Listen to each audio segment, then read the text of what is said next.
Bonjour, bienvenue sur le monde du droit. Aujourd'hui, je reçois Thierry Lautier qui vient de rejoindre l'équipe propriété intellectuelle du bureau parisien de Reed Smith en tant qu'associé. Thierry, bonjour. Bonjour.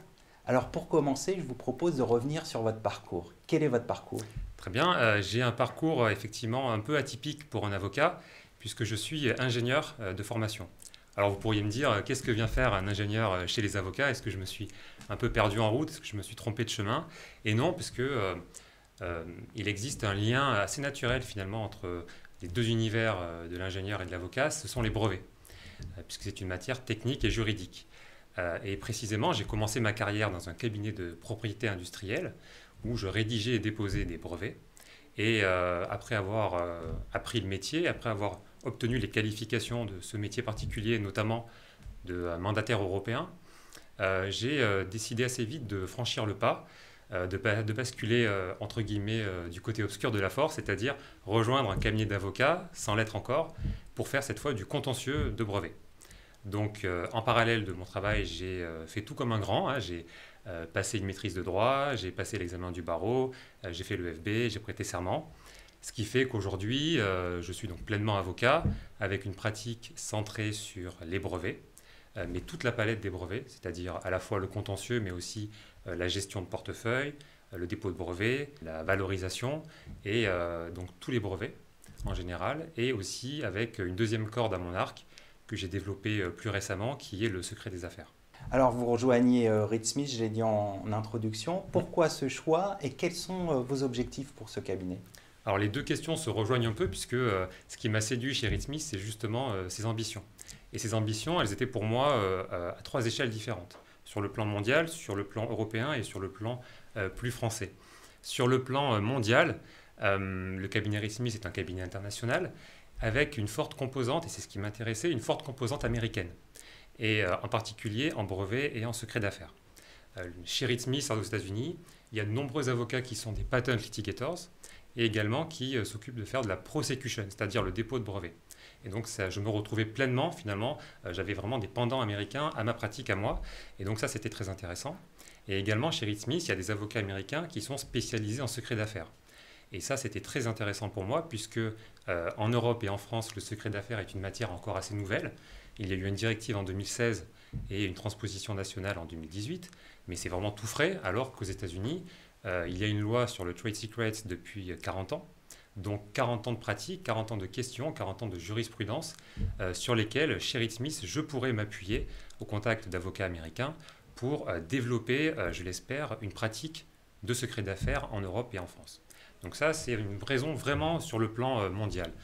Sur le plan plus européen, il y avait la volonté chez Reed Smith de consolider la pratique européenne en matière de brevets.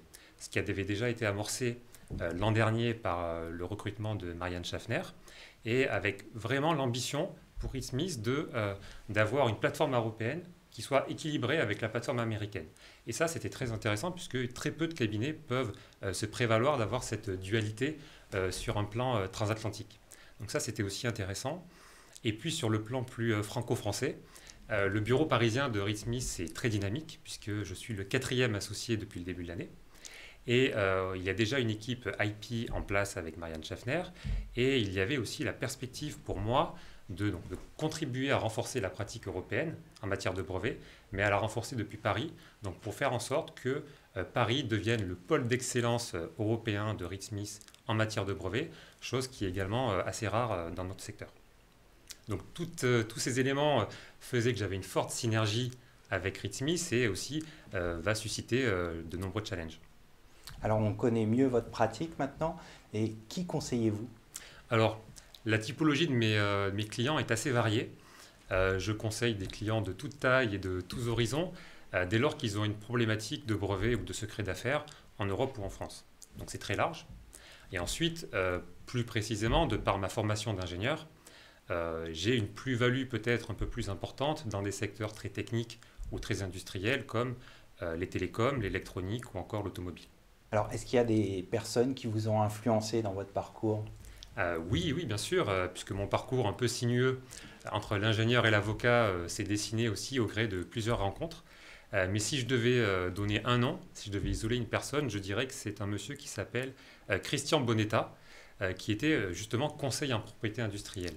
Il m'avait formé au début de ma carrière et il m'avait très tôt encouragé à devenir à terme avocat, puisqu'il avait identifié, et c'est une réalité, dans le microcosme des brevets, quitte à paraphraser le bon, la brute et le truand, si vous voulez, le monde des brevets se divise un peu en deux catégories, avec d'un côté les conseils en propriété industrielle, ce qu'on appelle les CPI, qui s'occupent plus généralement du dépôt des brevets et des considérations plus techniques, puisqu'ils sont ingénieurs de formation. Et puis dans l'autre côté, on a les avocats, qui font le contentieux, qui font les parties plus juridiques, et qui viennent plaider aussi les affaires de brevets. Donc on a un peu ces deux mondes, et ce qui fait que dans les contentieux de brevets, usuellement, on avait toujours l'association d'un avocat avec un CPI.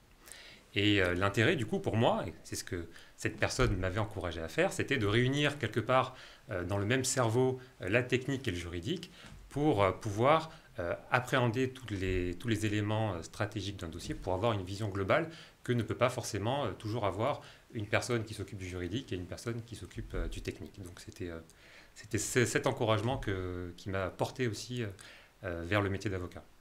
Alors pour conclure cet entretien, je vous propose de me faire part d'un souvenir marquant, ou plusieurs si vous en avez, Thierry. D'accord, bah alors un souvenir déjà. Un souvenir marquant, alors peut-être de façon assez classique, j'imagine qu'on vous l'a déjà dit, ce serait la première plaidoirie.